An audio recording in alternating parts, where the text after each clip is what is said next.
And welcome back to Hannity. So this week, one brave member of the Trump administration went into the lion's den over and over again to do battle with the Destroy Trump media. Now, whether he was appearing on CNN or MSNBC, Dr. Sebastian Gorka took the president's message to some pretty dark corners of the fake news sphere, and he came out on top. This is entertaining. Take a look.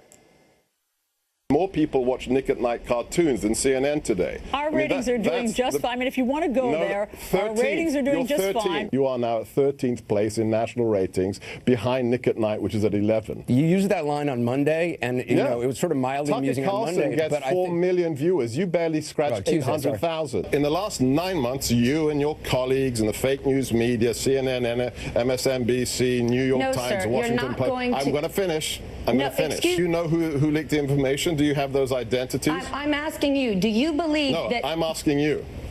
Well, I can't answer that, sir. Do you know? You've seen that leadership from the southern border to NATO to Warsaw to the economy to the stock market. We're crushing it, and he can do that from anywhere. All right, well, the White House doesn't crush a stock market, but I do appreciate your time. Thanks for joining me this morning. It's a common phrase. It means winning. Thanks for helping me with the common phrase. You're welcome. Crushing it. Anytime. Appreciate it.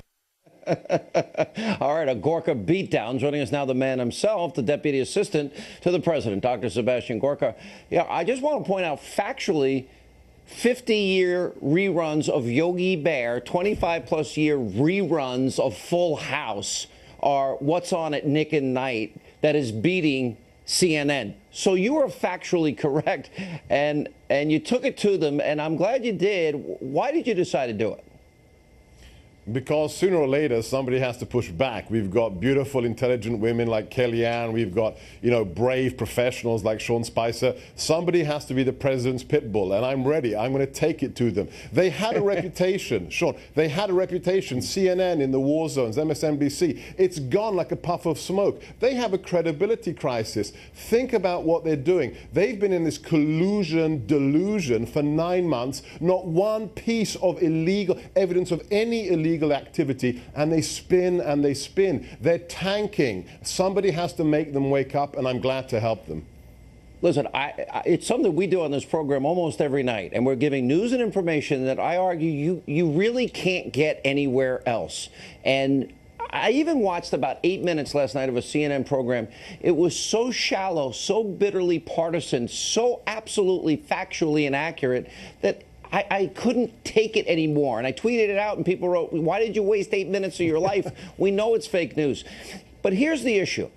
Now we know that there was collusion. There were meetings with paid DNC operatives and the ambassador of Ukraine, and information is passed on to the Hillary Clinton campaign and the DNC. Then you've got the Christopher Steele Russian dossier, money paid out, Russian information given in that particular case. Comey even wanted to hire the guy.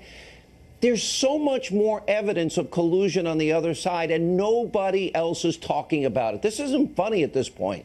Sean, they've made a decision. My White House colleague, Andrew Sarabian, he coined the phrase last week, the fake news industrial complex. There's two ways to be successful in your business, Sean. One way is to go after the ratings with sensationalism, with lies about Tony Scaramucci, lies about what Mueller's going to testify. Just spin, spin, spin, so you make more money. Everybody's been lied about. They've gone after you. They've gone after the first lady, the first daughter. They've gone after even an 11-year-old kid, 10 at the time. They've gone after both brothers. They've gone after Reince and Bannon and Kellyanne and Steve Miller. And by the way, people that support the president and agree with his agenda like me. There's nobody that gets a pass here. They want to kill anybody associated with this president, Sean, politically speaking. They have a psychological issue. It really is a psychological issue. They cannot believe that the American people chose Donald J. Trump to be president. As a result, they're in this bubble. They're in this psychological crisis. They're tanking, so they spin, they spin. They want to make more money on ratings, so their corporate owners are happy. The only way to be successful in this business on the long term, the only way is to do what you do, Sean. It's about truth. You say that you're a conservative, but you're interested in the truth, whether it's about Benghazi, the IRS scandal, Fast and Furious. They don't care about the truth. Think about their professionalism or their lack of it. Could you imagine a Walter Cronkite or an Edward R. Murrow having a guest on their show, And then after the interview ends, in the next panel, they insult the guest when he can't defend himself. That's what Anderson Cooper did this week. That's pathetic. Just unprofessional. And by the way, use the guy that recently died to do it. Yes. Great job this week. That was important. A line in the sand, and it's about time people start calling him out. Good job, Dr. Gorka. Thanks for being with us. Thanks, Sean. And up next on this busy, breaking Friday News Night here on Hannity. We have become one of the most bureaucratic, confusing, litigious societies on the planet. It's almost an embarrassment. JP, Morgan Chase Chairman and CEO Jamie Dimon, he unloads on the inefficient Washington bureaucrats, the swamp. I got another message tonight for Washington Republicans in particular. That's our mini monologue.